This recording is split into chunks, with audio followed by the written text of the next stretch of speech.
por ejemplo, si es que nosotros somos profesores, por ejemplo, si es que nosotros de repente somos magistrados. Entonces, hay diferentes elementos que nos obligan a manejar estas reglas básicas. ¿Por qué? Porque vamos a mencionarlo en otros elementos que nos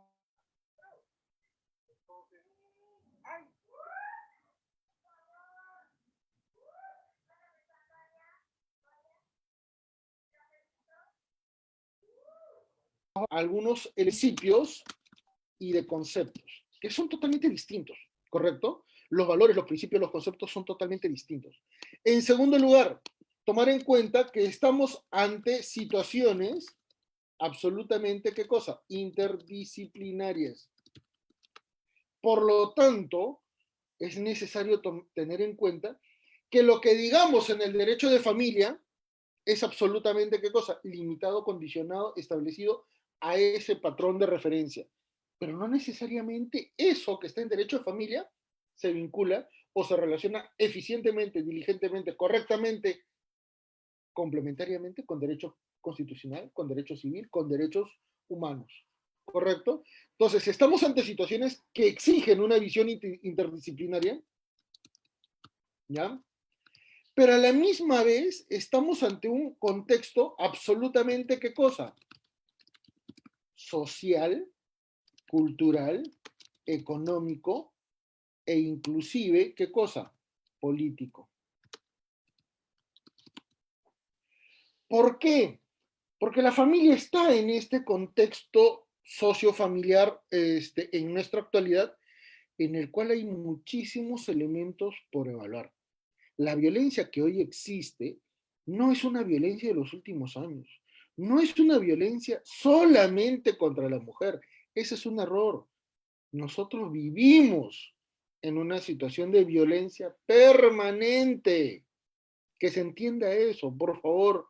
Desde que existe civilización, desde que existe humanidad civilizada, esto es, grandes culturas, desde la época muy antigua, Egipto, Grecia, Roma, etcétera, hasta nuestra actualidad, hasta el 23 de mayo del 2020, aunque les parezca increíble, solo 28 años no han habido guerras. Estamos hablando de un contexto de violencia porque nosotros como humanidad valoramos dos cosas: acceso a recursos, alimentos generalmente, y el acceso a una seguridad. Por eso es que existen estos niveles de confrontación que son sumamente complicados de manejar, ¿correcto? Entonces, véase que lo que vamos a tratar de analizar es un problema que supera el contexto familiar. Y por eso es que vamos a hacer muchísima referencia a lo que establece derechos humanos, a lo que establece un derecho convencional, porque resultan vinculantes para nosotros. Resultan muy vinculantes para nosotros. Y finalmente vamos a tener que analizar un contexto muy particular. ¿Cuál? El contexto del conflicto familiar, generalmente establecidos a nivel de progenitores. No vamos a detallar en un conflicto familiar muy amplio, muy extendido, porque al final de cuentas esto no nos permite desarrollar ni filiación, ni alimentos, ni régimen de visitas, ni tenencia. Perdónenme un segundo, es para poder tener información bibliográfica, para poder ir indicándoles algunas referencias que van a ser muy útiles para nuestra explicación. ¿Correcto? Señores, esto eventualmente va a estar en sus materiales, esto va a ser distribuido, así que no se preocupen, no va a estar borrado, pero nos va a permitir desarrollar un siguiente punto. Cuando nosotros analizamos todos estos parámetros, tenemos que comenzar con un gran detalle: el análisis del conflicto familiar. Y esto, si bien es cierto, es una repetición un poquito de lo que es la clase pasada, ahora lo vamos a limitar a un contexto del conflicto entre progenitores. ¿Por qué? Porque tenemos que ubicar Tres contextos de referencia sumamente importantes. Y esto normalmente no se suele explicar, no entiendo la razón, pero no le logran explicar muy bien cuál es el motivo, insisto, no lo sé. Pero deduzco principalmente que hay un mal manejo interdisciplinario y por eso es que no se logra entender mucho. ¿Por qué? Porque, señores, el conflicto familiar se desarrolla normalmente en tres niveles que van a estar detallados acá. Primero se va a desarrollar un contexto íntimo, se va a desarrollar un contexto privado y finalmente va a desarrollarse un contexto público. Y se van a dar cuenta que va a haber una referencia sumamente particular. De esta situación de desarrollo, vemos que nosotros vamos a observar un proceso absolutamente muy particular que permite evaluar un proceso de lo íntimo hacia lo público. Esa es la referencia más significativa de este punto. Hay un proceso de desarrollo. ¿Cómo así? Pasamos a explicar cada uno de ellos, ¿correcto? En el contexto íntimo, dado que estamos analizando filiación, tenencia, régimen de visitas, alimentos, tenemos que tomar en cuenta que solamente van a haber, ¿qué cosa? Dos grandes elementos. Los sujetos que van a condicionar y generar todo esto, porque al final de cuentas, lo que tenemos que analizar son las obligaciones y derechos paterno-filiales. Entonces, en este contexto íntimo, surge solamente la evaluación de dos sujetos. Intervienen solo dos sujetos, ¿correcto? Para efectos prácticos, solamente varón y mujer.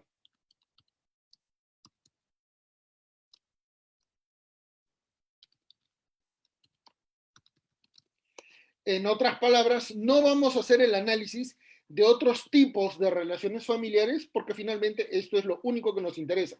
Filiación, tenencia, alimentos, régimen de visitas. Cuando estos dos sujetos ejecutan un contexto absolutamente íntimo, no necesariamente van a ejecutar los siguientes actos.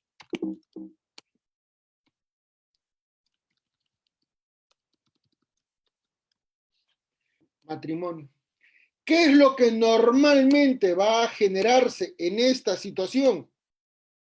Señores, algunos aspectos que solamente les va a corresponder a quienes, a los que integran esa relación. En otras palabras, una relación afectiva. Y esa relación afectiva puede evolucionar o eventualmente puede devenir de una consecuencia de una relación sexual. Y esas condiciones eventualmente pueden generar, ¿qué cosa? Una situación de convivencia o de concubinato.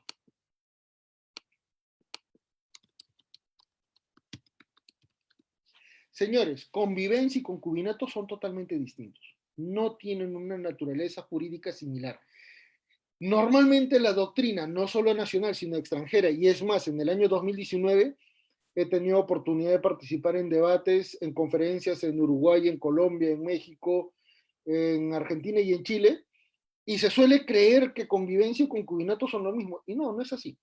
Hay un error, una mala traducción que proviene desde 1804, en la cual le han asignado la misma condición. Y esto es obra principalmente de Napoleón Bonaparte, que quiso uniformizar el contexto normativo aplicable a la legislación de familia. ¿Correcto? Convivencia y concubinato no son iguales.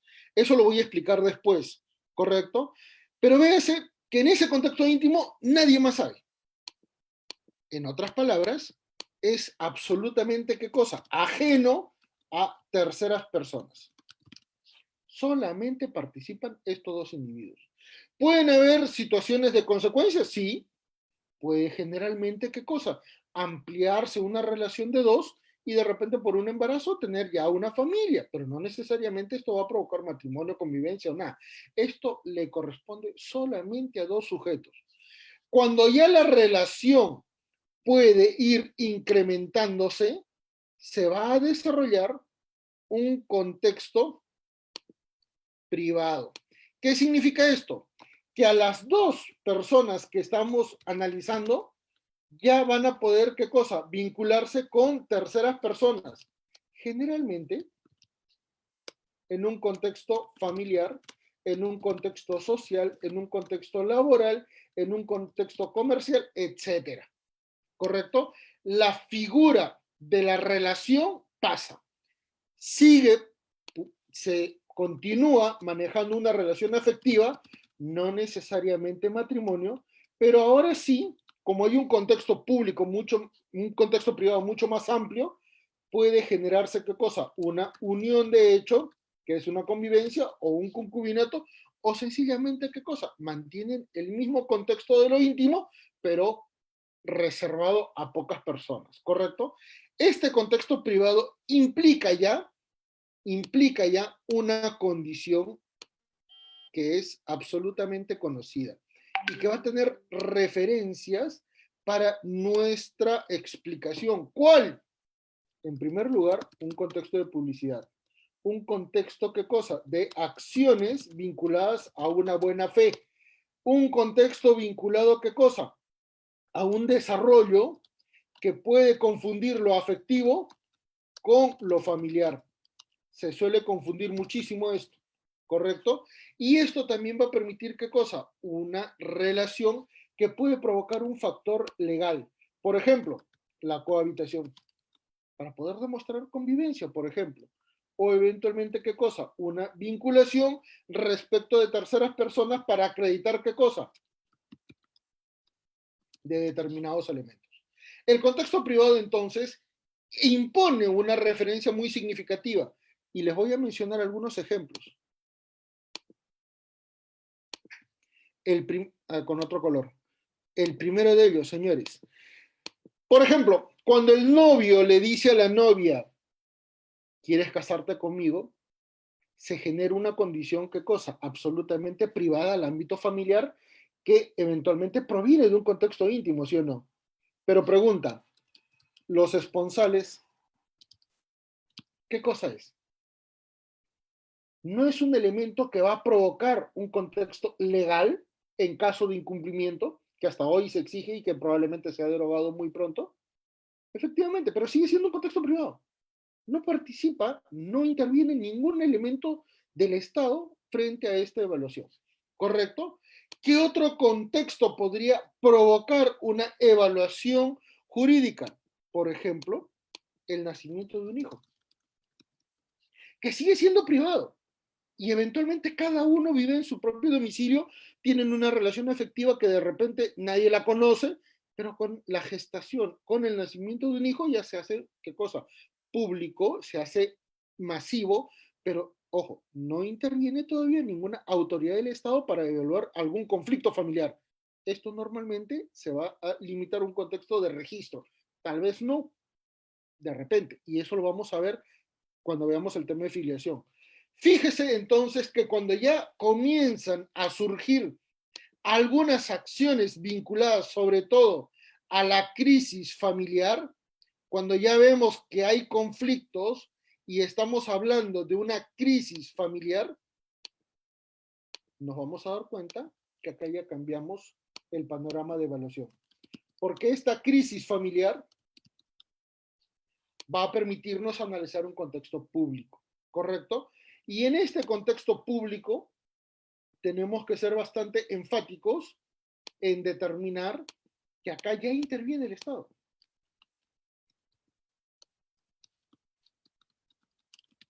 Y el Estado va a participar principalmente, ¿qué cosa? Con la determinación de algunas reglas, con la determinación de algunos derechos, con la determinación de algunas obligaciones, con la eventualidad de alguna intervención a nivel de Poder Judicial, Ministerio Público, Policía Nacional del Perú, Ministerio de la Mujer de repente, ¿correcto? Esta intervención del Estado no necesariamente implica la resolución del conflicto. ¿Por qué? Porque tradicionalmente siempre se ha creído que la sentencia soluciona un problema. Siempre se ha pensado que la sentencia soluciona un problema. Y hay un gran detalle. Surgen dos elementos valorativos muy diferenciados, ¿correcto? ¿Por qué? Porque materialmente podemos detallar que van a comenzar a surgir, ¿qué cosa?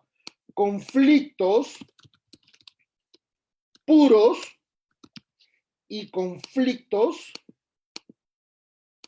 familiares.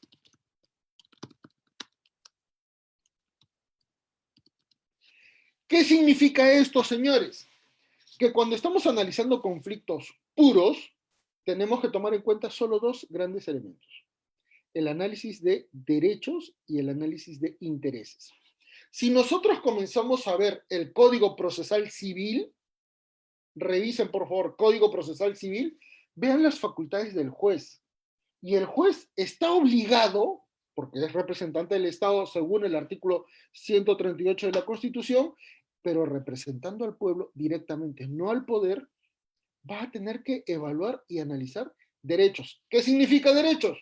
Aquello que está tipificado, que está positivizado en una norma. ¿Qué norma? Desde un tratado internacional hasta una, ¿qué cosa? Ordenanza del distrito más pequeño y chiquito del país. ¿Correcto? Toda la normatividad.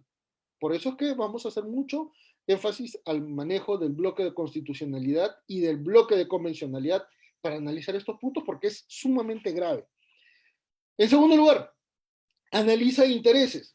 ¿Qué cosas son los intereses? Si ustedes revisan la Constitución, artículo 3, se van a dar cuenta que hay una serie de derechos que no están contenidos en una norma, no están positivizados porque provienen de un derecho natural. ¿Qué implica esto entonces, señores? Que los derechos innominados, esto es, los derechos que no están contenidos en una norma positiva, pueden ir dándose por la práctica judicial, por eventualmente la proposición doctrinaria de parte de los especialistas, o porque la ley va, ¿qué cosa? Asimilándolos y los va incorporando paulatinamente, ¿correcto? Significa en términos muy sencillos que el juez analiza derechos y obligaciones, nada más.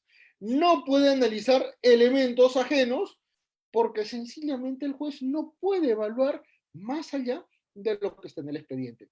Ese es el manejo decimonónico de un conflicto. ¿Por qué? Porque se basan en las normas y se basan en los hechos. Y sobre esta base se determina si ese conflicto puede ser resuelto o no. ¿Correcto? Pero el conflicto familiar, señores, ¿es igual? ¿El conflicto familiar es igual que un conflicto puro? No, lamentablemente no. Y si no me creen, pregunto, ¿es posible que una novia engañada por el novio que ha hecho muchísimos actos de adulterio lo pueda perdonar fácil? ¿Qué opinarían ustedes? Hay varias personas que dicen que sí. Pero yo les doy un ejemplo sencillo y disculpen que esto suene machista, pero que es una referencia que me permite graficar la clase. Nada más. No la comparto porque lo paro viendo a nivel de asesorías, a nivel de casos, y la verdad es que eso me afecta muchísimo porque implica una acción maliciosa, temeraria, que es absolutamente contraria a lo que los abogados debemos defender.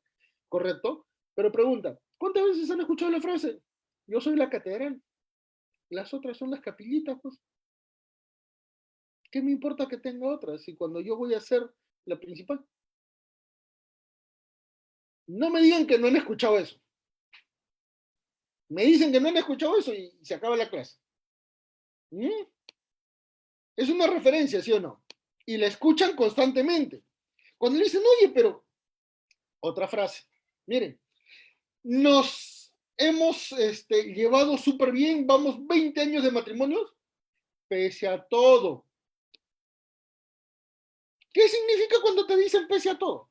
Yo tengo un montón de amigos que son mayorcitos y todas las señoras que son las esposas de mis amigos me dicen, Manuel, yo no sé por qué tanto hablas mal del matrimonio, que todas estas cosas, que tú y tus posiciones radicales, pero yo con mi marido vamos 30 años de casado, pese a todo. Yo agarro y les pregunto, siempre, con el permiso de mis amigos, ¿cuántas veces has perdonado? Y hay calladitas.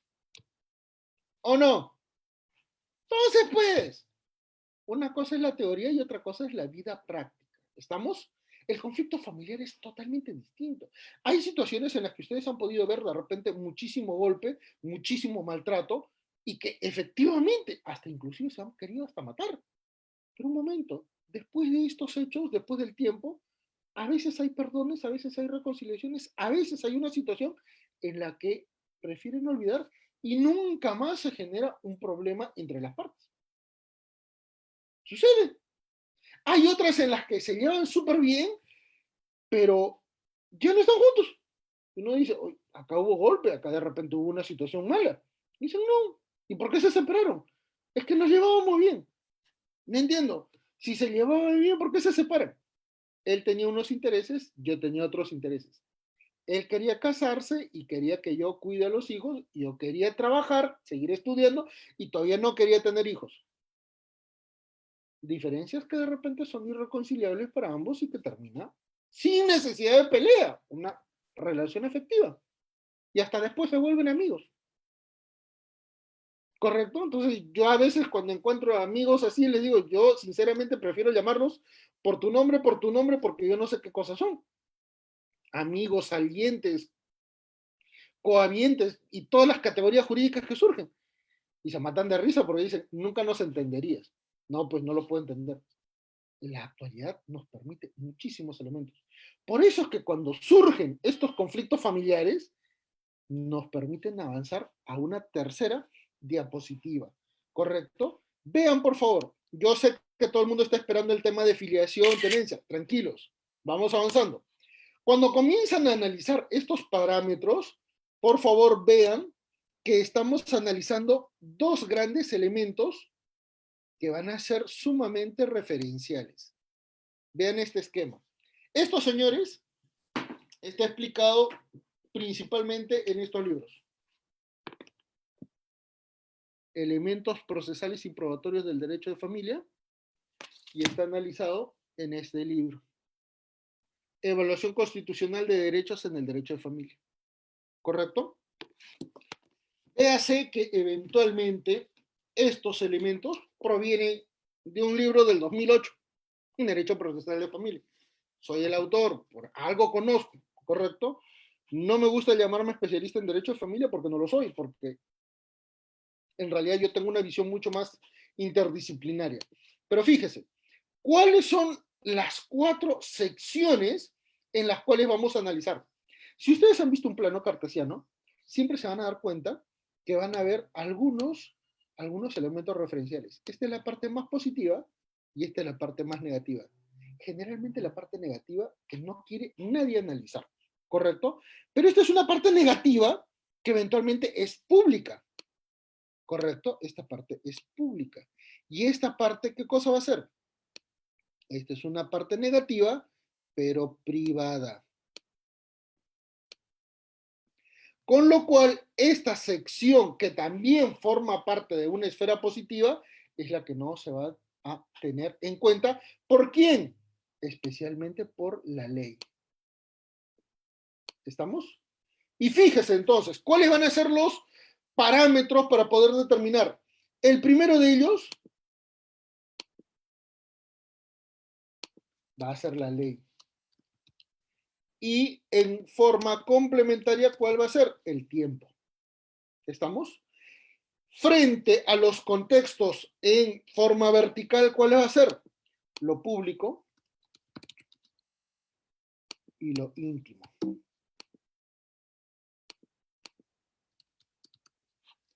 Hasta este momento, ¿se logra entender este esquema?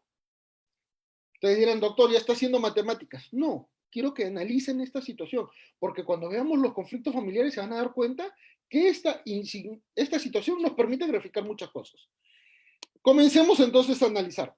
Cuando ya estamos evaluando contextos de lo público, privado, íntimo, del tiempo y de la ley, nos vamos a dar cuenta que las relaciones, RR son relaciones, las relaciones matrimoniales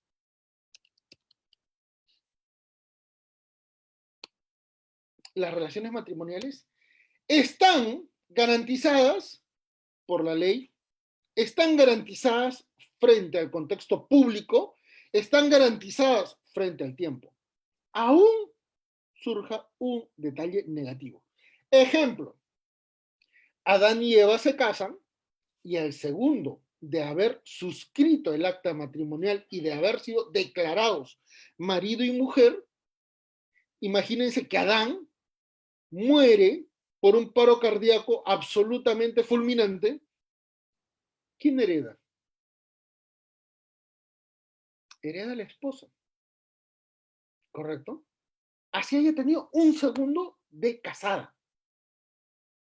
¿Por qué? Porque ese efecto lo da la ley. Ese efecto, al ser público, al ser importante, al ser significativo, al ser un aporte de la cultura romana en el mundo, porque antes los matrimonios eran privados, lo determinaban las familias en un contexto absolutamente social, cuando ya el Estado interviene, y el Estado interviene porque las relaciones matrimoniales generan ciudadanos, generan población, generan una referencia política de inclusión y exclusión, es que los matrimonios se vuelven sumamente referenciales.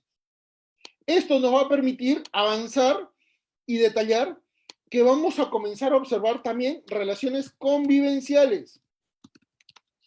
Pero un momento, estas relaciones convivenciales se desarrollan en 3 niveles. Y esto es importante, porque esto es lo que les estaba tratando de explicar. Van a surgir 3 niveles de relaciones que van a ser importantes porque se vincula muchísimo con nuestro tema a nivel de alimentos, a nivel de filiación, a nivel de tenencia, a nivel de régimen de visitas, ¿correcto? ¿Cuáles van a ser estos niveles de convivencia? La primera de ellas es la convivencia propia o de buena fe. ¿Qué implica esto? Ninguna de las partes tiene impedimento matrimonial, ninguna de las partes está actuando contra o perjudicando a la otra parte, y eventualmente esto exige una referencia con respecto de la ley. ¿Por qué? Porque solamente van a poder tener derechos los convivientes que logren acreditar algunas condiciones con respecto a la ley. ¿Cuáles van a ser esas condiciones? 2 años de cohabitación. ¿Qué cosa? Pública, pacífica, en una comunidad. ¿Correcto? No van a tener los mismos derechos que las relaciones matrimoniales. Puede haber una convivencia de muchísimos años, pero eso no acreditará nunca la misma condición de relación matrimonial y matrimonio. ¿Y por qué? Porque, señores, la convivencia y el matrimonio tienen una naturaleza diferente. ¿Correcto? La naturaleza jurídica del matrimonio y de las convivencias son totalmente distintas. Mientras que la relación matrimonial es pública, por el solo hecho de ejecutar un acto jurídico ante el Estado, las relaciones convivenciales tienen una naturaleza jurídica privada. Y para que tengan validez pública, se necesita cumplir lo que determina la ley. ¿Correcto? ¿Va a surgir otro elemento dentro de las relaciones convivenciales? Claro que sí. ¿Cuáles? Las convivencias impropias.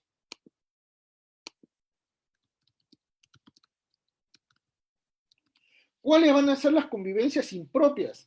En donde una parte actúa de buena fe y la otra parte actúa de mala fe. ¿Correcto? Son muy representativas. ¿Por qué? Porque uno omite comunicarle, por ejemplo, impedimentos matrimoniales a la otra parte. ¿Estamos? Ejemplo, un peruano se va a Estados Unidos o a Europa y está viviendo 20 años. Y a su esposa de allá nunca le comunicó que en el Perú tenía esposa. Fallece y en eso la viuda norteamericana o europea está velándolo y se aparece la esposa peruana. ¿Quién tiene derechos? Estos se denominan familias paralelas. Son familias que están establecidas sobre la base de un margen en el cual uno de ellos ha provocado un severo problema que nos permite detallar, ¿correcto?, algunas controversias que son muy, muy importantes porque nos permite explicar que hay lamentablemente problemas en el ámbito familiar. Un segundo y les explico esta referencia en el ámbito de familia para que lo puedan ver.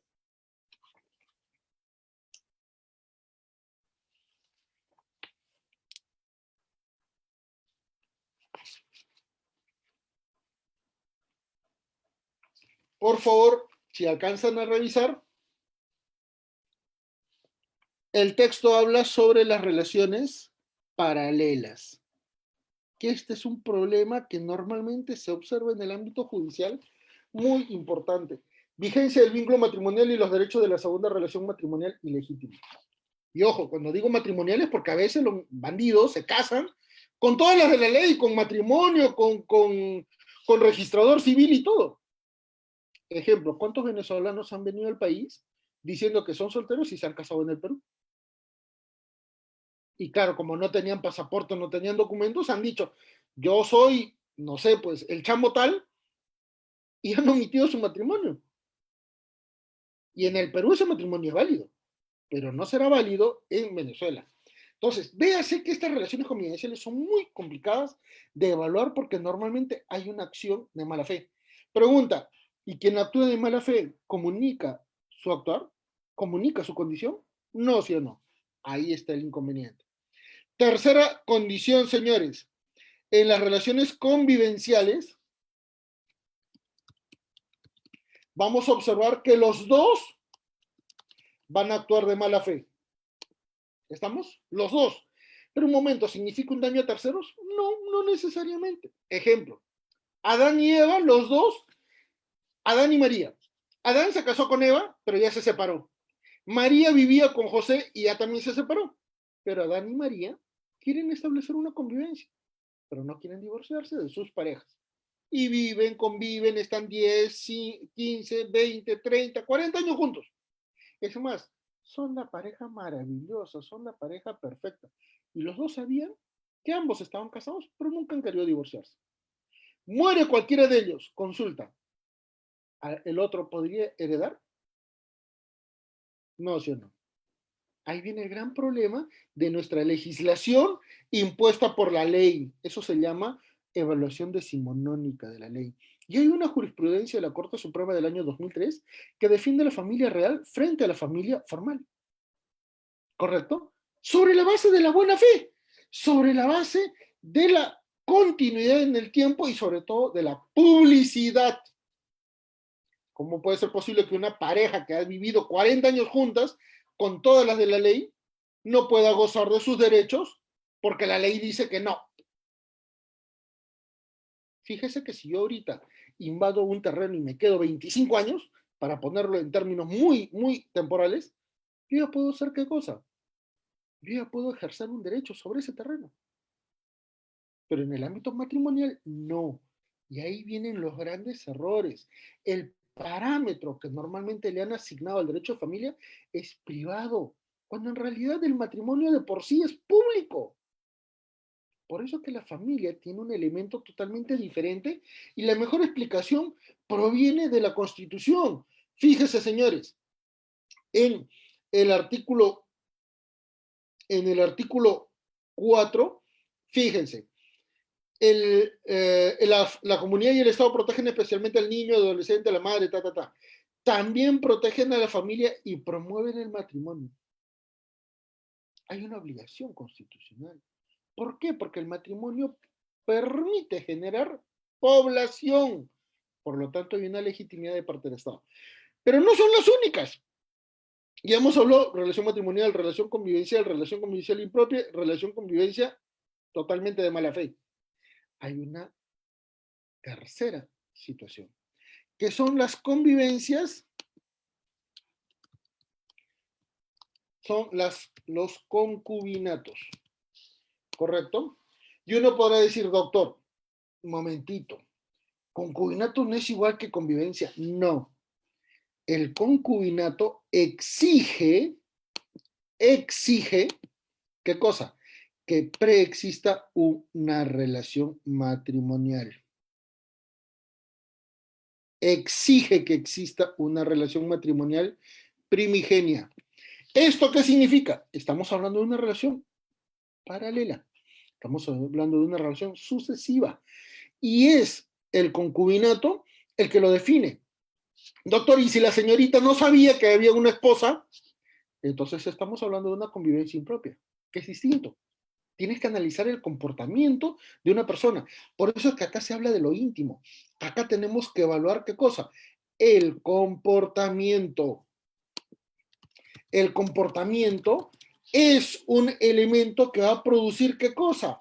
Responsabilidad, porque va a permitir el análisis qué cosa. De actos.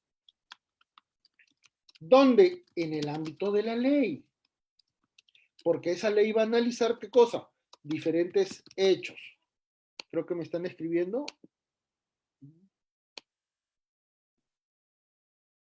Ahorita. Pero si todavía no estoy explicando, espérate. Tranquilos en las preguntas. ¿Ya? Entonces, ¿cómo es diferente concubinato y convivencia? Y ojo, voy a detallar un elemento que probablemente les cueste un poquito aceptar. Los concubinatos normalmente van mal en contra de una mujer, no de un varón. Les voy a dar la explicación y voy a utilizar esta línea azul, correcto, para poder explicar. Miren, señores, cuando nosotros comenzamos a analizar, imagínense que estamos hablando de una relación matrimonial, donde está un hombre, donde está una mujer. Disculpen las gráficas, pero es un poquito complicado dibujar por acá. ¿Correcto? Miren, y estamos viendo otra relación en la cual acá está la mujer.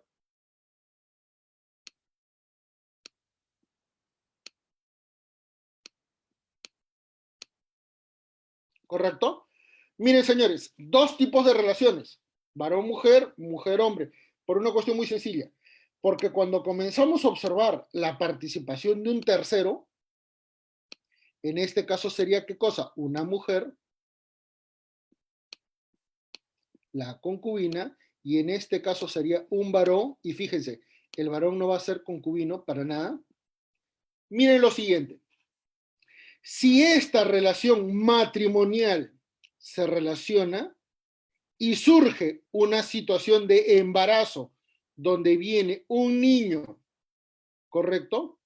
Ese niño va a tener todos sus derechos, porque finalmente es una condición pública, ¿correcto? Pero esta señorita no va a tener sus derechos. Esta señorita no va a tener derechos para ella, porque en primer lugar ha actuado de mala fe y en segundo lugar no le compete, porque en una condición de conflicto con la esposa es evidente que no va a lograr mantener. Pero doctor, ¿cuál es entonces la definición del concubinato? Señores, la definición del concubinato es muy sencilla. Son aquellas relaciones, correcto, son aquellas relaciones donde principalmente se conoce, ¿qué cosa? Una relación matrimonial. Pero hay otro factor normalmente paralelo y complementario. ¿Cuál? Los comportamientos de mala fe que son conocidos por ambos, más otra condición, la estabilidad.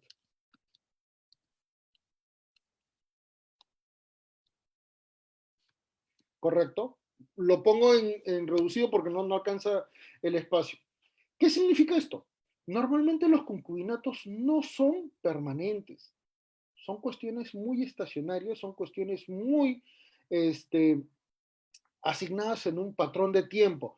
Doctor, pero el hijo es para toda la vida. Sí, los derechos del niño están asignados y están garantizados siempre, pero los derechos de esta señora no. Por lo tanto, fíjese que ella va a recibir la denominación de concubina, ¿correcto? Es ella la que va a recibir la condición de concubina. Pero fíjese en una condición diferente. Cuando vemos que hay una relación matrimonial y eventualmente este señor embaraza a la señora, hasta el año 2018 ¿Quién era el padre? Se aplicaba un criterio de presunción de paternidad, ¿correcto? Después del 2018, agosto 24, la mujer puede decretar, puede comunicar, puede asignar, puede inscribir a su hijo, ¿qué cosa? Sobre la base de su propio criterio discrecional. Por lo tanto, ahí observamos una cuestión absolutamente diferente. Este sujeto, al final, no va a ser responsabilizado por ninguna condición ni ninguna acción si es que la señora no decide hacerlo, ¿correcto? Ahora puede decir, tú eres el padre, aún yo estando casado, por lo tanto tú lo vas a inscribir y lo puede hacer.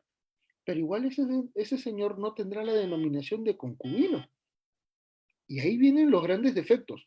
¿Por qué pasa esto? Porque la ley es la que ha determinado esto, ¿correcto? Y estamos hablando de una ley histórica, no estamos hablando de una ley peruana, estamos hablando en términos muy generales. Pero fíjense, señores, no son tampoco las únicas condiciones en las cuales se analiza una cuestión bastante vincular, pero que ya que estamos analizando este factor, comencemos a detallar las que vienen adicionalmente. Cuando estamos en un contexto privado e íntimo, van a surgir ¿qué cosa? Las relaciones afectivas, las que probablemente no se han conocido más que por las dos partes. ¿Estamos? Si esas relaciones afectivas generan, por ejemplo, un embarazo, en función de qué cosa, de ahí una relación sexual, ya va a tener un contexto de repente que sobrepase su propia esfera de intimidad, ¿correcto? Y finalmente vamos a detallar el contexto en el cual se relacionan las relaciones, ¿qué cosa? Excluidas por la ley, pero que son públicas. Por ejemplo, las relaciones de parejas entre el mismo sexo.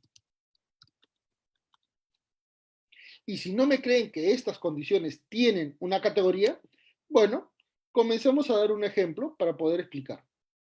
Señores, en esta referencia, revisen y analicen, por favor, el contexto. Corte Interamericana de Derechos Humanos. Caso Duque.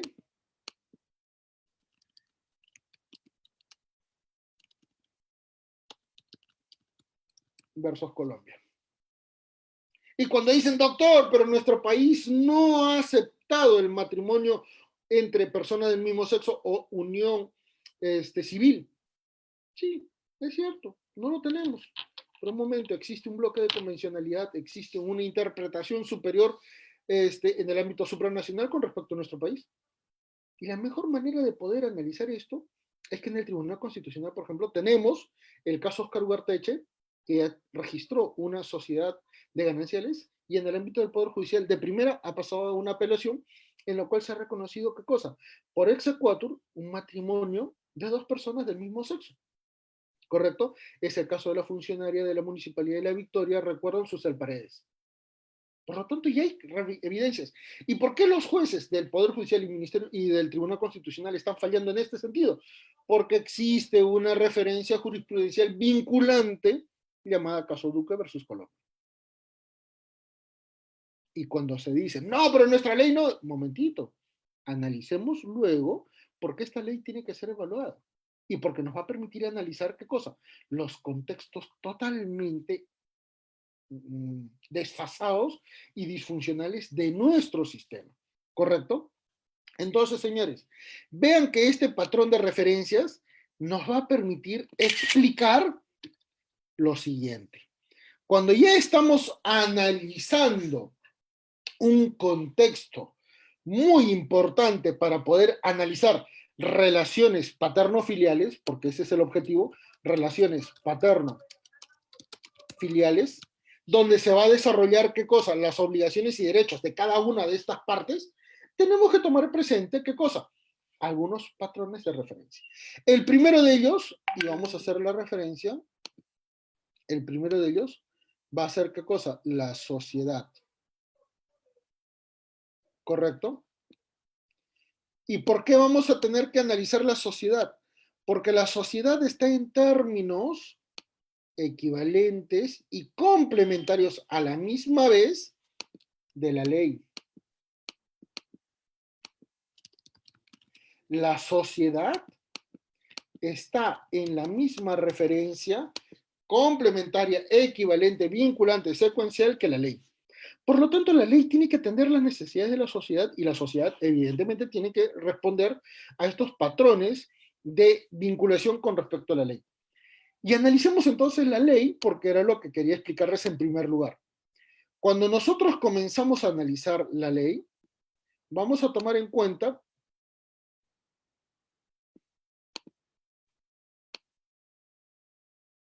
una pirámide, ¿correcto? Una estructura, un sistema normativo. Pero fíjense, esto que ven acá no es, porque todo el mundo va a querer decir, pirámide de Kelsen. Quien me diga pirámide de Kelsen se gana mis odios, porque no es así. Esta pirámide se llama pirámide de Merkel, que es el discípulo de Kelsen, y Kelsen lo llama así. Por lo tanto, respetemos a los autores como conforme debe ser. En redes hay muchos que escriben pirámide de Kelsen. Ese es un error. Kelsen jamás llamó esto pirámide suya. Esta es una creación de su discípulo. ¿Estamos? Y vean que van a haber 3 niveles de referencia muy importantes. En primer lugar, las dadas por órganos de gobierno. En segundo lugar, las dadas por el poder constituido. Y finalmente, las dadas a nivel Estado, producto, ¿qué cosa? De las relaciones internacionales. ¿Correcto? Los Estados. ¿Por qué son importantes estos 3 niveles?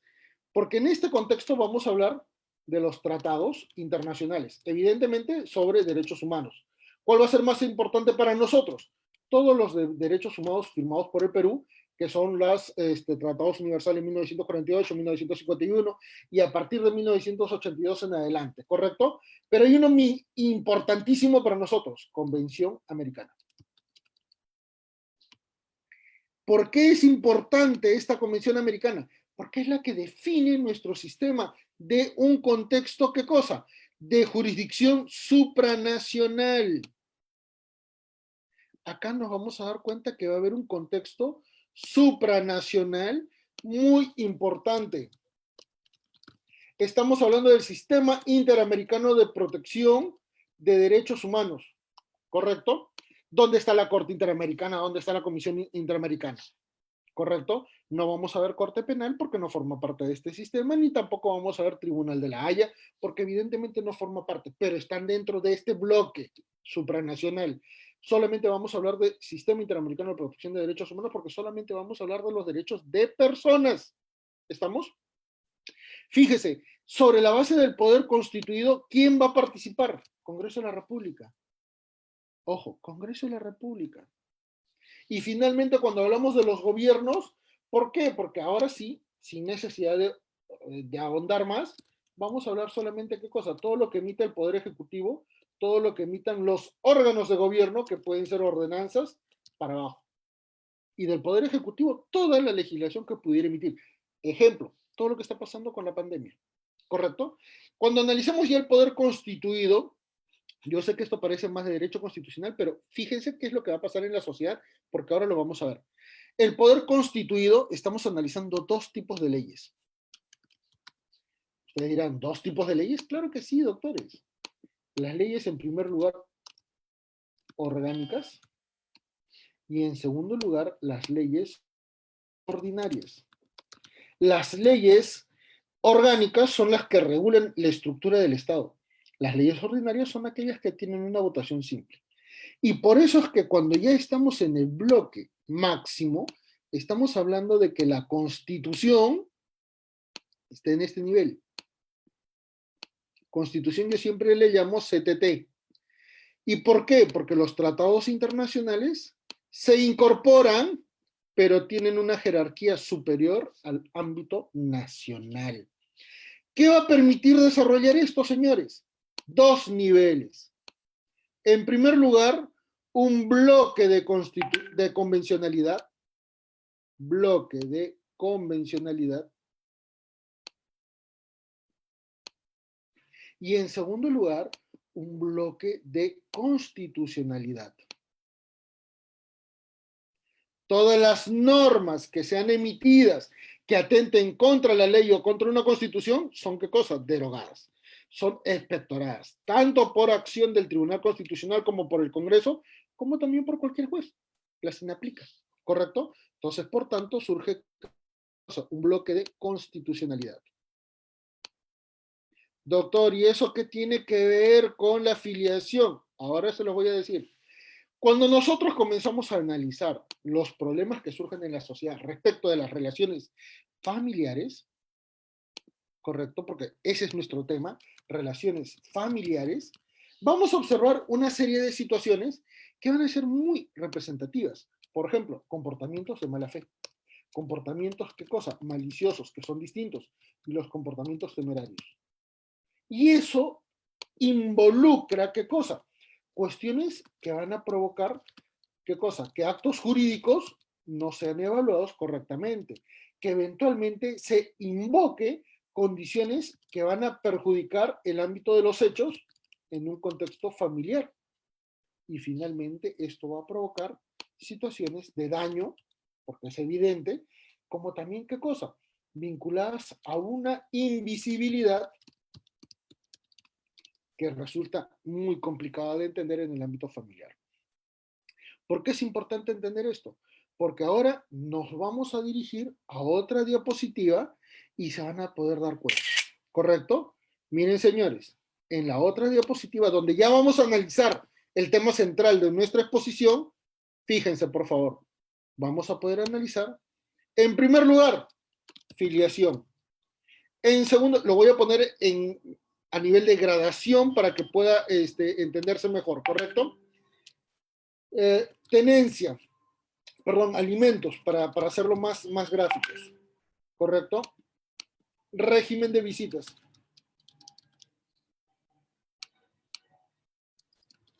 Esos 4 elementos que constituyen nuestra clase se vinculan con todo lo que hemos analizado, ¿correcto? ¿Por qué? Porque van a poder permitirnos desarrollar, por ejemplo, que en el ámbito de la filiación no necesariamente se trata de 2 individuos, ¿correcto? Estamos hablando que el panorama ya se amplió. Ya no existen presunciones. Ya no hay presunciones. ¿Correcto? Ojo, no porque estén prohibidas, sino porque la principal de ellas, la presunción pateris, ha sido derogada. Esto es muy importante, muy representativo. Se ha querido dotar de derechos a la mujer para que pueda asumir qué cosa, un factor esencial. Hay muchísimas mujeres que lamentablemente son separadas, han comenzado a convivir, han establecido relaciones con otros sujetos diferentes al marido, se han embarazado de estas personas, pero no han podido lograr inscribir a sus hijos con el apellido formal de su pareja porque están casadas. Ha provocado entonces el debate, ¿qué cosa? De la verdad biológica versus el acto jurídico de la inscripción. Con lo cual han comenzado a debatirse, ¿qué cosa? Los efectos de la nulidad, los efectos de la anulabilidad, los efectos, eventualmente, ¿qué cosa? Del registro de identidad. Pero viene un gran problema. Estamos hablando de una identidad de quién? Una identidad de un niño, ¿sí o no? De un niño, de un adolescente. Y viene una gran pregunta. ¿Es tan fácil cambiar esto? ¿Saben cuál es la razón? Que cuando comenzamos a detallar la relación entre estos dos sujetos, analizamos solamente los derechos y las obligaciones de ambos. Pero cuando surge un niño, ese niño, a pesar de que la Convención Americana, a pesar de que la Convención del Niño y Adolescente, a pesar de que el Código del Niño y Adolescente dice que tiene derechos, en esencia no los tiene. ¿Por qué? Porque no logra ser parte procesal.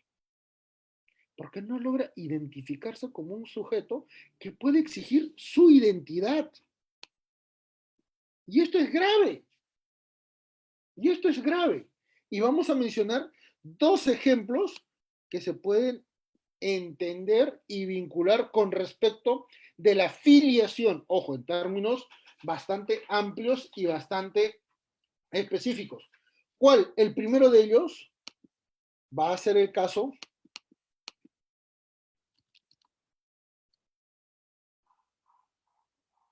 Artavia Murillo versus Costa Rica. Y el segundo caso importantísimo en el tema de identidad con respecto a la filiación va a ser ¿cuál? El caso Hellman versus Uruguay. ¿Correcto? ¿Por qué son importantes? En el caso Hellman se trata de una nieta de una abuela de Mayo que durante 25 o 30 años la buscó. Al ubicarla y decir, esta persona es mi nieta porque es hija de mi hijo que fue asesinado por el gobierno dictatorial de Argentina de los años 70, tiene que venir conmigo. Y un momento, la abuela era argentina, la nieta era uruguaya. Comenzaron a evaluar, comenzaron a analizarse y ni Argentina ni Uruguay quiso resolver el problema. Fueron a la Corte Interamericana y la abuela dijo, es mi nieta, solicito tener un contacto con ella, solicito que forme parte de mi familia. La Corte Interamericana notifica a la nieta dice, un momentito, yo he crecido 40 años con esta familia, yo estoy desarrollando una identidad progresiva, a mí no me interesa tener contacto con la señora, por más que sea mi ascendiente biológico, y a pesar de que yo estoy conociendo que me han secuestrado y que me han criado esta familia, decido permanecer en esta familia. Por lo tanto, los elementos de identidad no son absolutamente sencillos. Son cuestiones que en la actualidad permiten desarrollar, ¿qué cosa? Un concepto, por ejemplo, de identidad dinámica, un concepto nuevo. Y nos permiten detallar que la verdad biológica es superior, ¿qué cosa? A un acto formal de inscripción. ¿Por qué? Porque tienen que evaluar el contexto en el cual se defienden derechos y obligaciones, no de los sujetos que normalmente son parte procesal, sino de todos los que intervienen en el conflicto familiar. Y en el conflicto familiar intervienen más de dos personas. Están los hijos también, ¿correcto? Por lo tanto, vean que ese patrón de referencia de la filiación ha cambiado. Les voy a dar un ejemplo sumamente sencillo y esto lo voy a poner de alguna manera en esta referencia para que vean la importancia de lo que les estoy indicando. Filiación. ¿Recuerdan, señores, en el caso del 2018, cuando el Perú iba a ir al Mundial de Rusia 2018 y la selección peruana de fútbol tenía un arquero que había sido demandado en Chiclayo por filiación? ¿Recuerdan? Y se hizo, ¿qué cosa? Un examen de ADN para determinar si era el padre o no, porque además de la filiación se planteaban los alimentos. ¿Recuerdan cuál fue el resultado? El resultado fue muy sencillo. El resultado, que consistían en pruebas de ADN, indicaba, señores, primer ADN, segundo ADN, tercer ADN. ¿Cómo así? El primer ADN fue privado. Y por esta prueba privada entre el jugador de fútbol y la señora que decía que tenía un hijo de él, se determinó que el arquero no era el padre, por lo tanto dejó de pagar alimentos. Como la señora no se quedó contenta con esta decisión, fue al Poder Judicial y en el Poder Judicial se ordenaron pruebas biológicas para determinar si había o no había filiación. En una prueba se ordenó una prueba de hisopado y en la segunda prueba una prueba sanguínea. Y en los tres salió que el señor no era el padre. ¿Correcto? El tema de los alimentos pagados nunca se analizaron para efectos de devolución. El tema de la identidad de la niña que crecía creyendo que tenía el apellido de un jugador de fútbol, nunca se protegió. El Ministerio Público, pese a que es un delito penal adulterar la identidad, nunca formuló denuncia. Y la señora insistió en decir que el señor era el verdadero padre de la criatura. Y dijo, voy a apelar. Consulta, ¿es posible apelar esa decisión basada en un elemento técnico, en un elemento absolutamente procesal?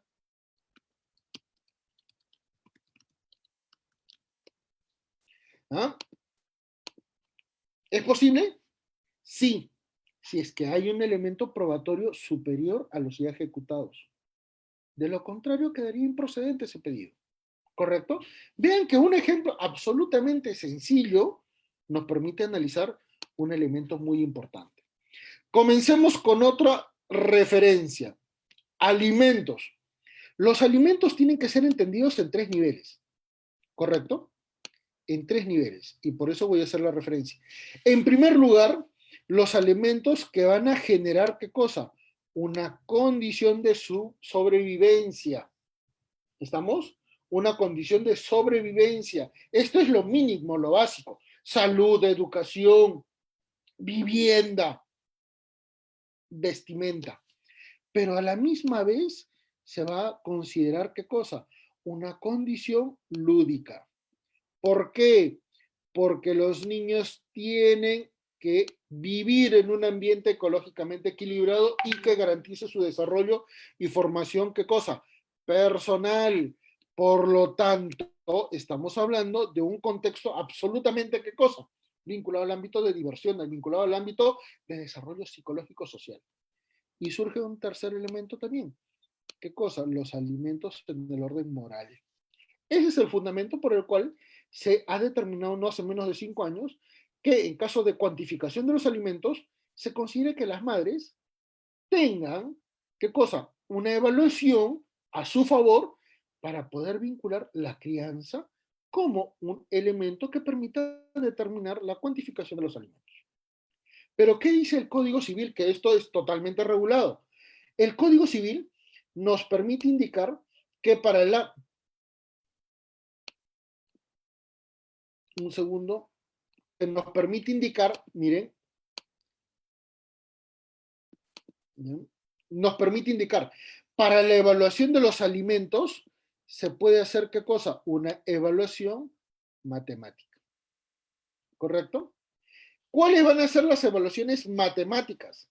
En primer lugar, determinar la capacidad del progenitor 1, ¿correcto? Que va a vincularse, ojo, en términos positivos, en suma, con respecto de la capacidad económica del progenitor 2. Cada uno de ellos, progenitor 1 y progenitor 2, va a tener que aportar condiciones económicas, condiciones vinculadas a lo lúdico y vinculadas, ¿qué cosa? Al contexto moral.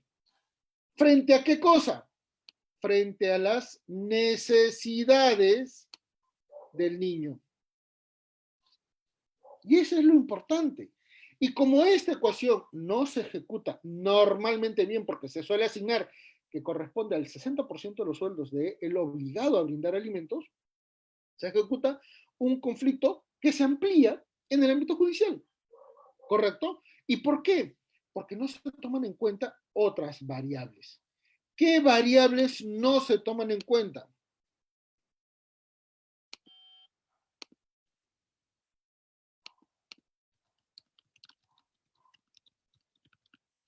Por ejemplo, si se reclama alimentos, normalmente no se toman en cuenta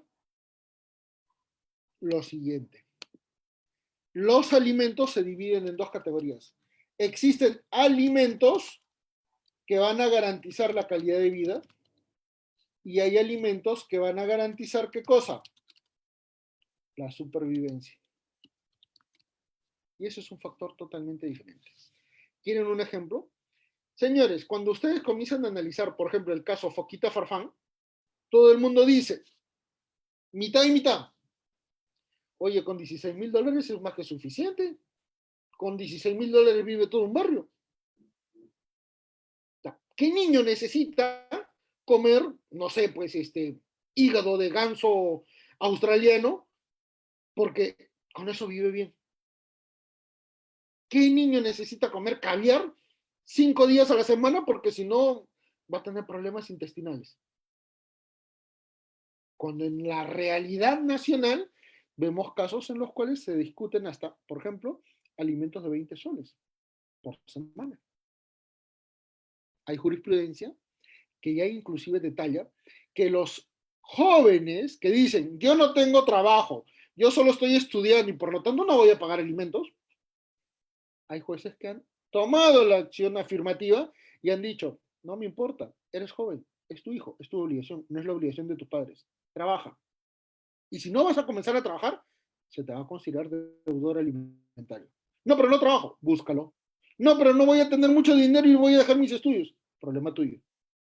Porque tú solito has generado esta situación. Por lo tanto, no se te va a admitir tu malicia o temeridad procesal para decir que no trabajas para no brindar alimentos. ¿Y qué más o qué otras variables no se toman en cuenta? Y este es un factor muy complicado de evaluar. Señores, el contexto de los alimentos para hijos mayores.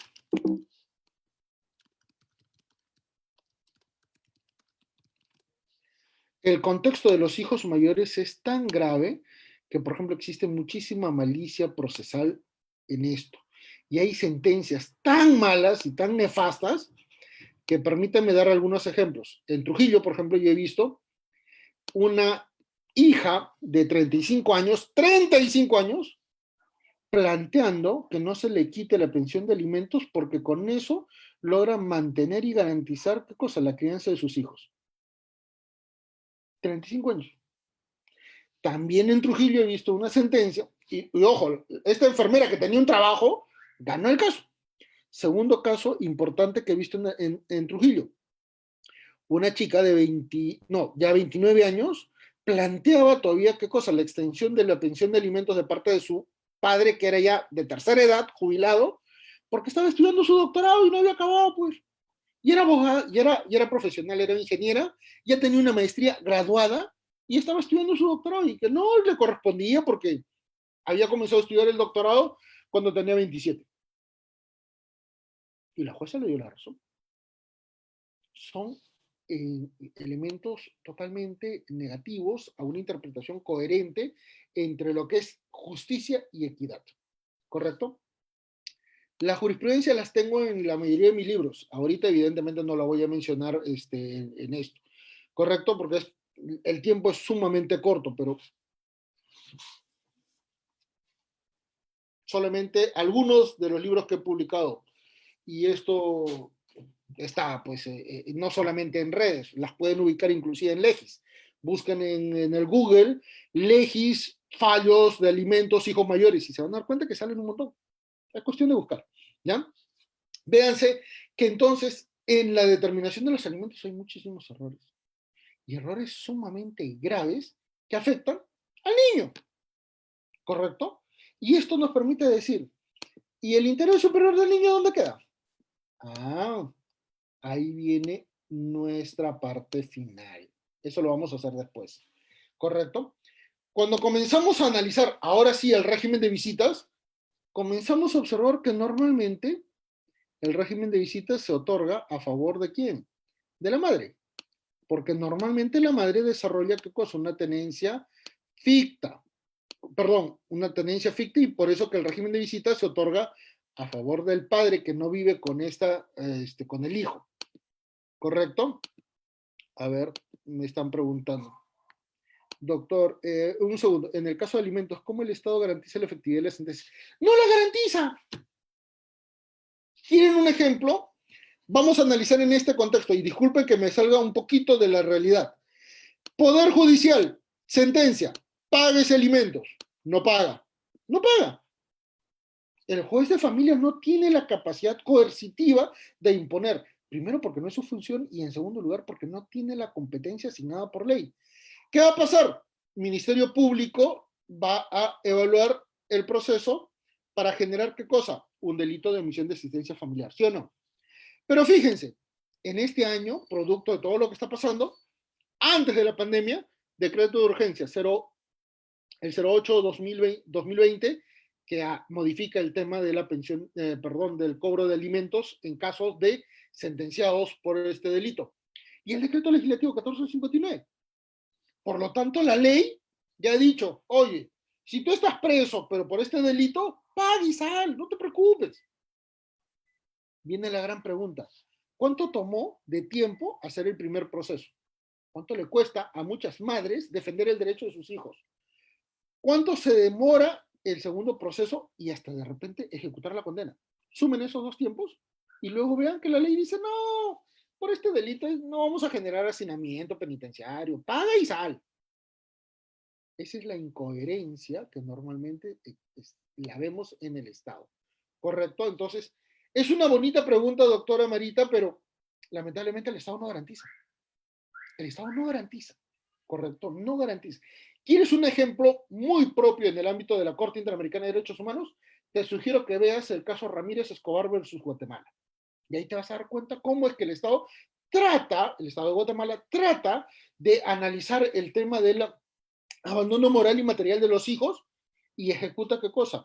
Un retiro, una sustracción de menores para generar qué cosa? Proceso de adopción internacional.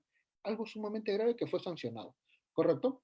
Uy, ay, ay, doctora Ángela, ¿por pandemia? Claro que sí, pero es que no es una variable analizada. ¿Y por qué no es una variable analizada? Porque normalmente las condiciones de aumento de condiciones favorables en lo económico, como también de condiciones negativas, ejemplo, me despidieron, quebró la empresa, trabajaba en LAN, ya no hay LAN, trabajaba en Avianca, ya no hay Avianca, ¿qué voy a pagar de alimentos? Cambian los contextos y eso lamentablemente el Código Civil no lo regula. En España, por ejemplo, surge un procedimiento sumamente práctico que se llama la, la, ah, la cláusula de estabilidad. ¿Qué significa esto? Se emite una sentencia y hay un párrafo que es una parte condicional de la sentencia en la que dice, si cambian las condiciones, no necesitas ir a un segundo proceso. Esta cláusula te permite o incrementar los alimentos o reducirlos, con lo cual ya no se va a generar ningún tipo de conflicto, ¿correcto? Si es que los cambios son absolutamente extremos, ya se procederá eventualmente a un nuevo proceso judicial. En nuestro país no. Ejemplo, yo, Manuel Bermúdez, tengo dos hijas, ¿correcto? Y tengo una segunda pareja y con la cual tengo dos hijas. Para yo pedir la reducción de alimentos de mis dos hijas mayores, voy a tener que acreditar lo que pago en mis otras dos hijas menores. ¿Y cuánto tiempo me va a demorar esto? El sistema judicial no está preparado para analizar estos conflictos materiales, ¿correcto? Y vienen los grandes problemas que en el régimen de visitas, ¿qué es lo que vamos a observar? Lamentablemente, situaciones propias, como por ejemplo el SAP, como por ejemplo, ¿qué cosa? La obstrucción de vínculo, como por ejemplo los contextos de padrectomía. Pero solamente estamos hablando de papá, mamá. Un momentito, ¿y el hijo? El hijo no está acá, pues. El hijo, según el código del niño adolescente, cuando es muy chiquito, se le escucha. Y cuando ya es adolescente, se le toma en cuenta. Ah, qué gracioso. Para que vean que es sujeto de derechos, pero no importa. No interesa que decida. Porque al final, este niño va a ir a generar algunas patologías que son sumamente referenciales. Ejemplo, la del niño emperador. Cuando el niño emperador sabe que sus dos progenitores paran en peleadas, ¿qué es lo que hace? Los manipula los dos. Los manipula. Y va a provocar inclusive situaciones graves que pueden generar suicidio infantil. Y esto es sumamente grave. Por eso que el régimen de visitas no puede desvincularse ni de los alimentos ni de la tenencia. Y finalmente pasamos a un contexto final en el que vamos a analizar la tenencia. Ya se me están acabando los colores. Ya, acá. Este concepto es totalmente malo. Ya no deberíamos hablar de tenencia, señores. ¿Por qué no se debería hablar de tenencia? Por una cuestión muy, muy representativa.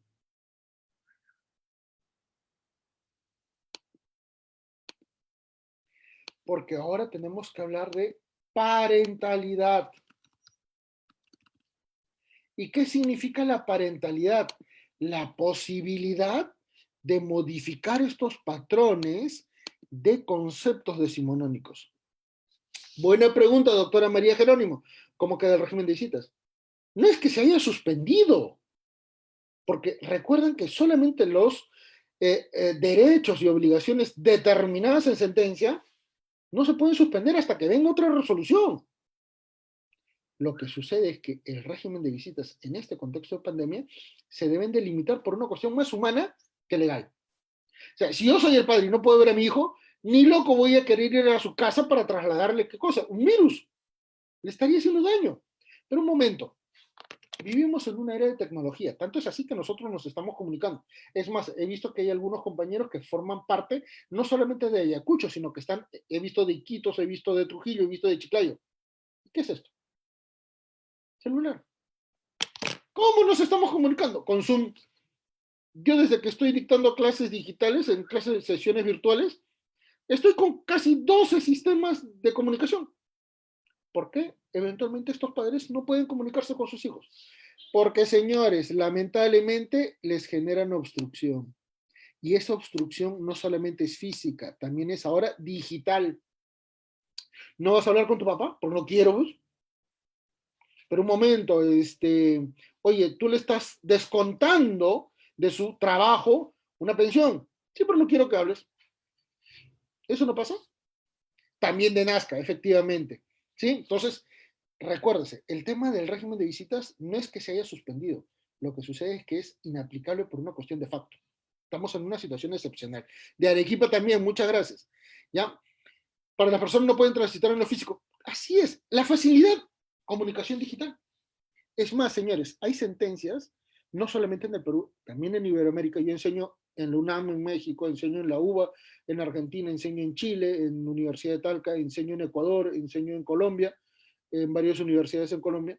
Y viene la gran pregunta, ahora acabo de terminar un posgrado con ellos en la Universidad de Medellín y tengo otra clase en pregrado para la Universidad Católica.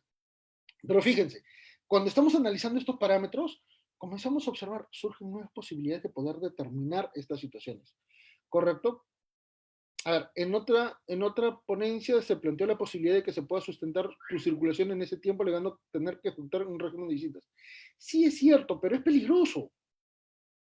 Es peligroso, o sea, yo entiendo que el abrazo de un hijo, el abrazo de una hija, no lo supera nada. Pero un momento, si yo voy de la calle hacia un hogar y tengo este contacto físico, le estoy trasladando un riesgo innecesario. Entonces, lo ideal es mantener comunicaciones totalmente nuevas, porque esto va a pasar en algún momento. Y felizmente, cuando esto se supere, se va a volver a estabilizar. Ojo, todos estos contextos de pandemia han provocado dos situaciones extremas. O se ha ampliado la violencia familiar o eventualmente se ha reducido. ¿Saben por qué? Todo el mundo habla de que se ha incrementado. Mentira, se ha reducido. ¿Saben por qué? Porque muchas parejas han tomado en cuenta, a pesar de la agresión, que necesitan estar juntos para sobrevivir juntos. Y aunque parezca increíble, el índice de violencia se ha bajado, se ha reducido. No porque se haya encontrado una paz, eso no estoy diciendo. Estoy diciendo, los dos que siempre tenían violencia, porque uno era el agresor, porque uno era la víctima, o porque eventualmente los dos eran un par de miserables, los dos han encontrado situaciones en las cuales han ponderado su supervivencia a una cuestión de paz. Tal vez no sean matrimonio, tal vez no sean pareja nunca más, pero han tenido que sopesar sus condiciones. Y es cierto, en otros casos, ¿qué importa la pandemia? ¿Qué importa cualquier situación? La violencia seguida y hasta más. Pero ya se han reducido los casos de feminicidio, se han reducido. Se han reducido los casos de violencia física extrema, se han reducido los casos de violación. ¿Saben por qué? Porque el confinamiento te ha permitido descubrir que en tu casa hay individuos que forman parte de tu esfera. Por lo tanto, es evidente que ha cambiado las cosas. ¿Correcto?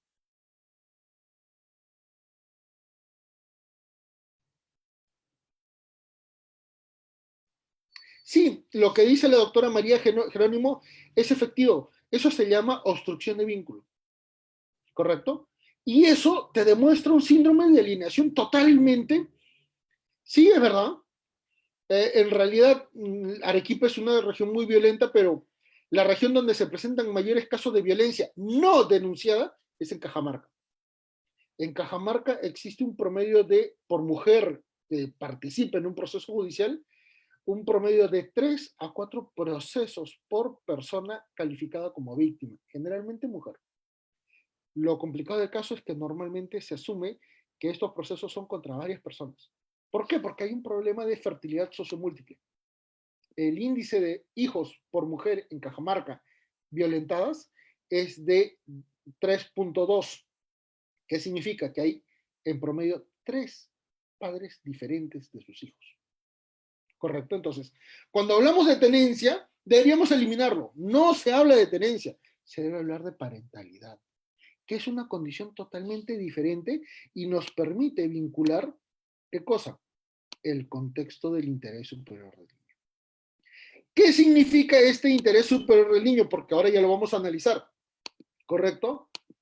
¿Qué significa esto? Que cuando estamos evaluando un contexto del interés superior del niño, estamos hablando no de un valor, no de un principio. ¿Cuál es la diferencia? Un principio se ejecuta de forma, ¿qué cosa? Autónoma. Eso es lo que dice Alexi, eso es lo que dice, por ejemplo, Manuel Atienza. El principio se ejecuta. Puede tener un concepto amplio, puede tener un concepto abierto. ¿Qué significa? Por ejemplo, principio de inocencia, principio de doble instancia, debido proceso. ¿Correcto? Pero nosotros, desde un punto de vista filosófico, consideramos que en realidad se trata de un metaprincipio. ¿Y por qué un metaprincipio? Porque lo vinculamos con 3 grandes elementos en términos de práctica, en términos teóricos, que nos permiten identificar este interés superior del niño en un nivel de metaprincipio. Ejemplo, dignidad. Ejemplo, primacía de la realidad. Y finalmente, el interés superior del niño. ¿Qué significa esto? Que estos 3 metaprincipios exigen un complemento real, un complemento material, algo que les permita determinar una mejor acción práctica, ejecutiva, en términos efectivos, algo superior a lo determinado por quién, por el principio que se ejecuta autónomamente, ¿correcto? Entonces, véase esta referencia.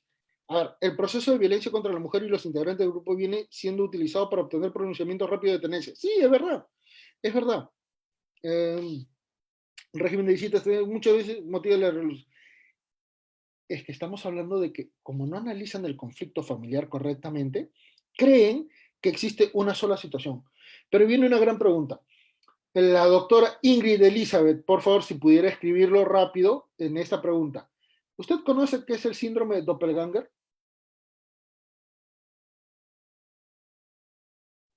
¿Alguien sabe qué significa el síndrome Doppelganger? El factor Doppelganger. Permítame buscarlo en una bibliografía para poder explicárselo. ¿Mm?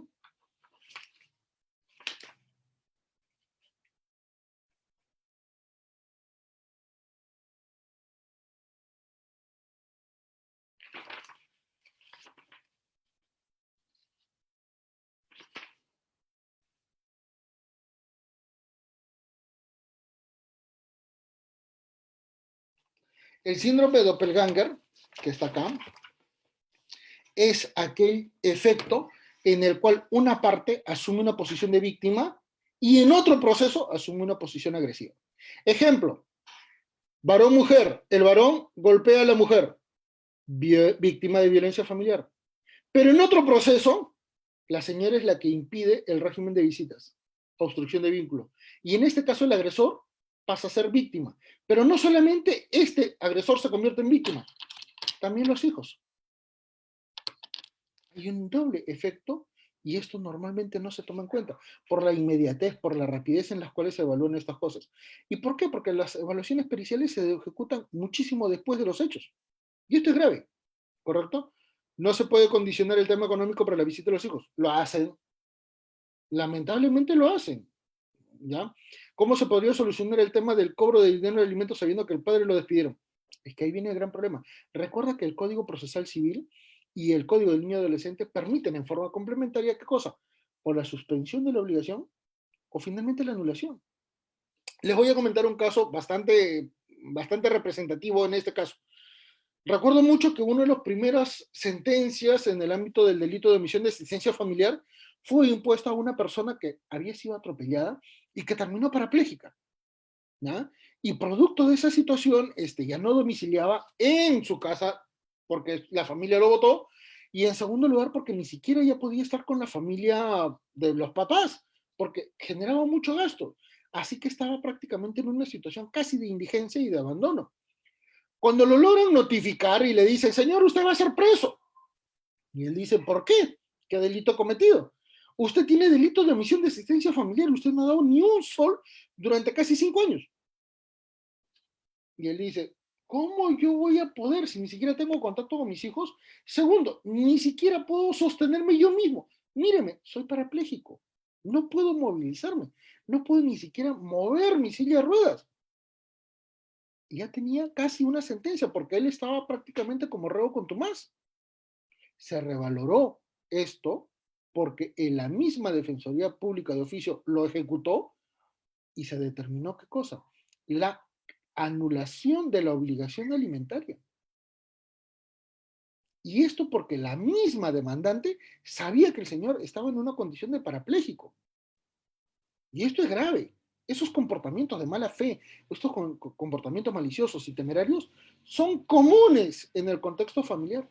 Son demasiado comunes. Y por eso es que nos permite analizar un bloque de convencionalidad. Porque la ley peruana, al ser un poquito eh, ambigua y un poquito ineficiente en estos términos, nos permite superarlo. Y podemos ir, por ejemplo, a la pizarra número 5 y nos permite decir si nuestra ley es,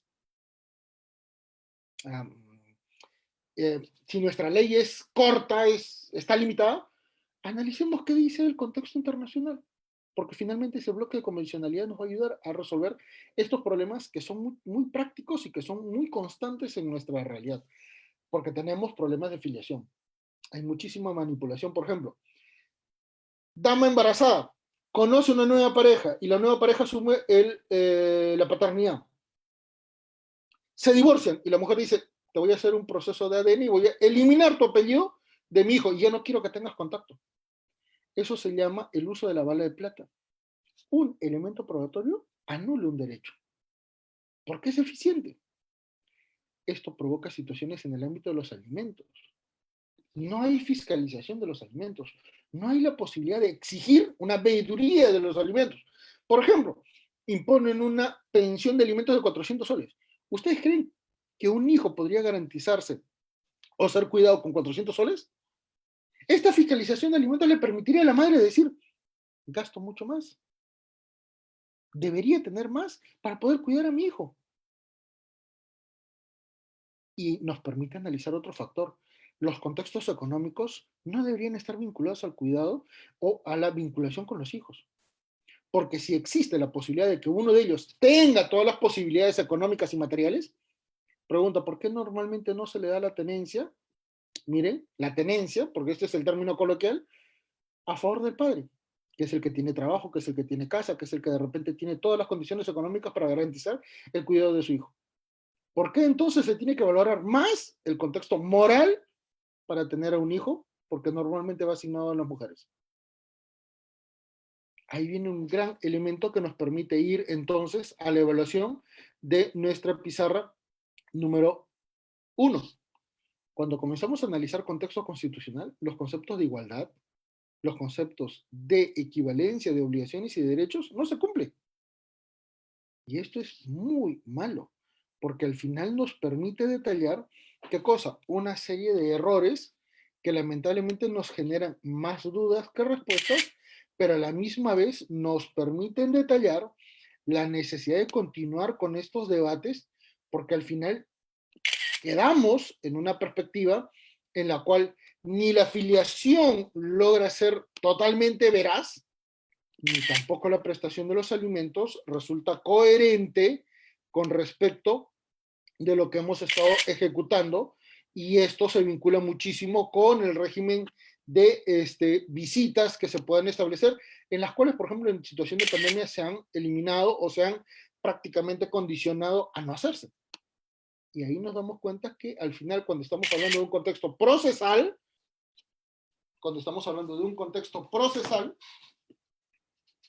nos damos cuenta que el sistema procesal ordinario, el sistema procesal civil, resulta totalmente disfuncional en el análisis de conflictos familiares. Por eso es que he querido plantear una serie de elementos, una serie de perspectivas que son mucho más reales, constantes, que lo que normalmente da la doctrina, porque la doctrina sigue insistiendo en que no existe problemas, que esto se soluciona así con una sentencia judicial. ¿De verdad creen que una sentencia judicial soluciona un problema? ¿De verdad creen que la doctrina que hasta ahorita tenemos ayuda a solucionar los problemas de familia? Entonces, sí, pero doctora Fiorella, pero justamente esos jueces necesitan un criterio superior. La ley peruana les está atando de manos. Por lo tanto, se necesita un patrón de referencia totalmente superior. Bloque de convencionalidad. ¿Por qué? Porque ahí vas a utilizar derechos naturales, derechos humanos, derechos fundamentales, con una mejor perspectiva para analizar qué cosa. A un sujeto que no es procesal, pero que es un sujeto cuyos derechos y obligaciones se analizan. Porque tenencia, filiación, alimentos, patria potestad, todos ellos están hablando de un niño, de un adolescente. Pero él nunca será padre, nunca será parte procesal. Y ahí vienen los grandes inconvenientes de nuestra legislación. ¿Correcto? Pero la realidad es que el bloque de convencionalidad, es que ahí viene el gran detalle, doctora. Usted dice que no logra. ¿Y qué significan entonces aproximadamente 13 sentencias de la Corte Interamericana que han logrado encontrar una solución a un caso? El gran inconveniente es que no se logra materializar estos postulados teóricos, estos postulados aplicativos en una realidad formal. En el caso de Adán, en el caso de Eva. Ese es el trabajo normalmente de los jueces de primeras instancias, que son los que ejecutan. ¿Correcto? Un caso que llega a la Corte Suprema o al Tribunal Constitucional no logra solucionar nada. Un caso que llega a la Corte Interamericana ya provocó un problemón. ¿Correcto? Ya provocó un problemón. Viene el gran detalle. ¿Es necesario entonces que lleguemos a las instancias finales para poder solucionar un caso? Considero que no. Considero que los jueces de primeras instancias, sobre todo los de paz y los especializados, deberían ser mucho más diligentes, deberían tener un nivel y capacidad que les permita superar el ámbito formal del Código Procesal Civil para poder aplicar criterios sumamente más humanos, más argumentativos, más constitucionales. Porque al final, el conflicto humano puede provocar situaciones graves. Y les voy a mencionar algunos. Síndrome de alienación parental, obstrucción de vínculo, padrectomía, pueden provocar sustracción de menores, omisión de alimentos, de asistencia familiar, y lo más grave, feminicidio. ¿Alguno de los presentes sabe qué significa el síndrome de Medea? El síndrome de Medea es aquella situación en la cual la madre mata a los hijos en venganza del padre. Y esto normalmente se da en febrero y en diciembre. Y las estadísticas lo determinan así. Y normalmente se asesina por envenenamiento a hijos menores de 6 años. ¿Quién en la doctrina dice esto? En la doctrina dicen, no, que con conciliación se soluciona el problema. La conciliación no sirve para nada. La conciliación es un buen instrumento para ir al proceso judicial. ¿Y por qué? Porque la ley no les impone condiciones y obligaciones para poder, ¿qué cosa? Garantizar la evaluación de sus propios derechos y obligaciones. Firman cualquier cosa. Lo que quieren es el acta. Punto. La conciliación es una porquería, no sirve. Y esa es la realidad. Yo soy muy amigo, por ejemplo, de Martín Pinedo Avian, que es uno de los más grandes especialistas sobre conciliación, y siempre le paro demostrando. Dame la conciliación que tú quieres y yo te logro demostrar que eso no va a tener no va a tener vigencia en el tiempo, porque se van a ir a un proceso judicial. Y lamentablemente se lo ha acreditado. Y la conciliación no sirve.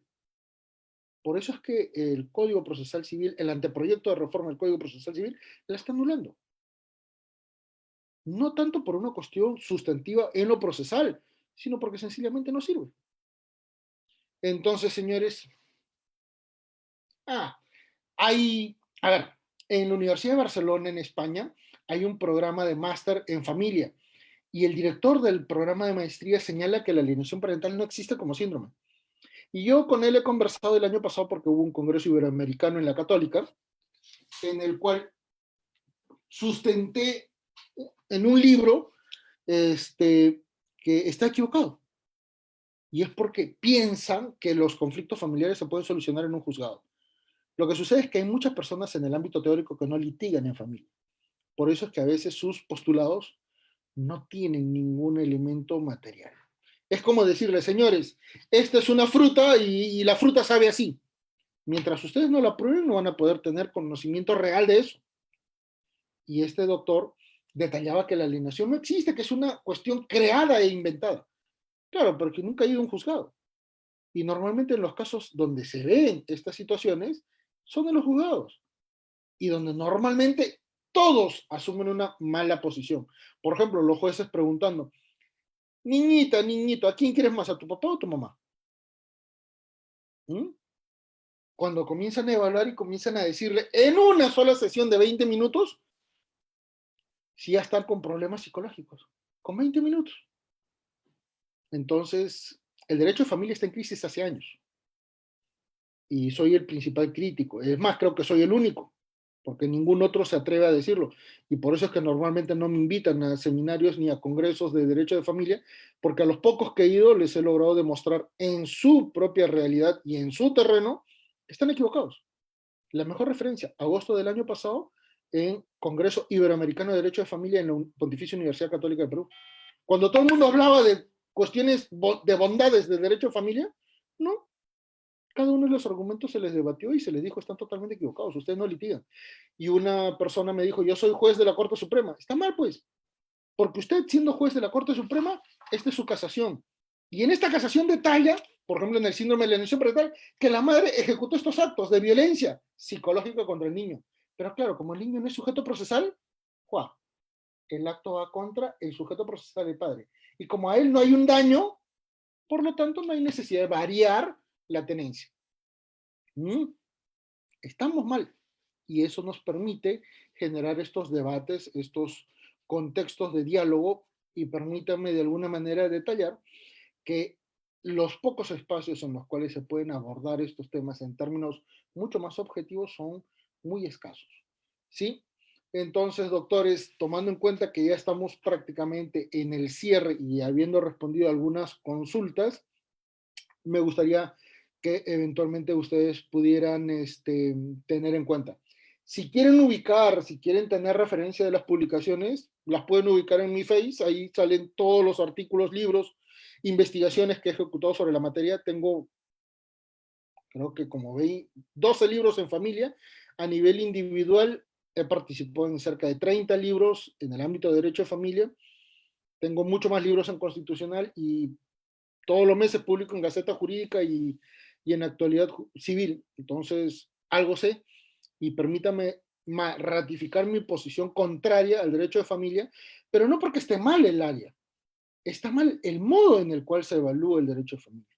Yo enseño Derecho de Familia en la Universidad Nacional Mayor de San Marcos. Ya voy dictando muchísimos años este curso y normalmente mis alumnos, normalmente tengo 3 salones de 170 alumnos, se quedan totalmente petrificados ante estas realidades porque con sus casos, con sus casuísticas que a veces me traen, les llego a demostrar dónde están los defectos de nuestro sistema. ¿Sí? Me pueden ubicar Manuel Bermúdez Tapia, en la mejor manera, no estoy de otra manera. Entonces, y en el Google, ¿no? Busquen Manuel Bermúdez Tapia y podrán tener las referencias. Conmigo, señores, ha sido un gusto, un inmenso honor y lo más probable es que nos vean. No, ya nos vamos a ver. Me han dicho que el 30 de mayo nos vamos a ver con diferentes tipos de violencia. Y esa parte sí me gusta porque voy a analizar y voy a detallarles muchísimos casos. ¿Correcto? Esto gusta porque normalmente todo lo que no se dice, yo sí lo expongo. Y esto lo tengo analizado desde el año 2003. ¿Correcto? Señores, muchísimo gusto, ha sido un placer inmenso. Me despido. Un gusto cordial. Gracias, Cefocap. Encantados de poder participar. Ayacucho, Huaraz y Nazca. Muchísimas gracias.